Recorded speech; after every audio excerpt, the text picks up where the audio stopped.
Mugabe under house arrest resists army pressure to quit. Harare, Reuters. President Robert Mugabe is insisting he remains Zimbabwe's only legitimate ruler and is refusing to quit after a military coup, but pressure is mounting on the 93-year-old former guerrilla to accept offers of a graceful exit, sources said on Thursday.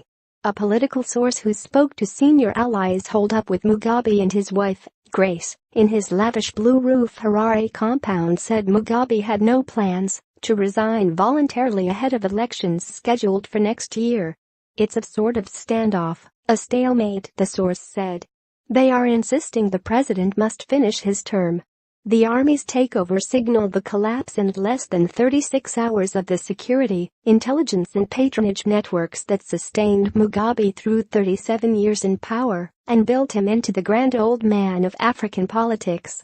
A priest mediating between Mugabe and the generals, who seized power on Wednesday in what they called a targeted operation against criminals in Mugabe's entourage, has made little headway, a senior political source told Reuters. Opposition leader Morgan Tsvangirai called for Mugabe's departure in the interest of the people. In a statement read to reporters, Tsvangirai pointedly referred to him as Mr. Robert Mugabe, not President. The army appears to want Mugabe, who has ruled Zimbabwe since independence in 1980, to go quietly and allow a smooth and bloodless transition to Emmerson Mnangagwa, the vice president Mugabe sacked last week, triggering the political crisis. The main goal of the generals is to prevent Mugabe from handing power to his wife Grace, 41 years his junior, who has built a following among the ruling party's youth wing and appeared on the cusp of power after Mnangagwa was pushed out. The last of Africa's state founders from the heyday of the struggle against European colonization still in power, Mugabe is still seen by many Africans as our liberation hero. But he is reviled in the West as a despot whose disastrous handling of the economy and willingness to resort to violence to maintain power pauperized one of Africa's most promising states.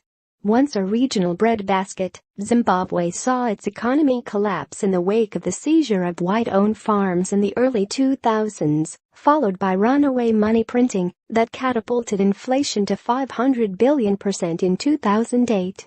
Millions, from highly skilled bankers to semi-literate farmers, emigrated, mostly to neighboring South Africa, where an estimated 3 million still live.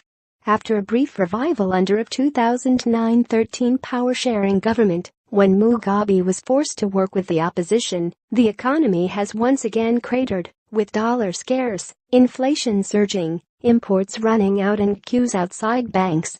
A fighter, both literally and figuratively during a political career that included several assassination attempts, Mugabe now appears to have reached the end of the road.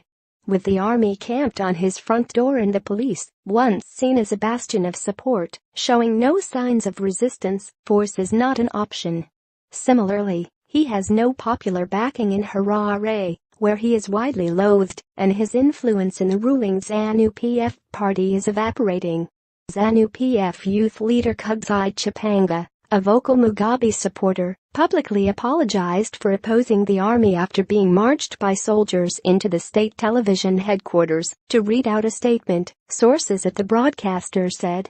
He was then taken back to the army's main KGVI, pronounced KG6, barracks in Harare, where Finance Minister Ignatius Chambo is also being held, an army source said.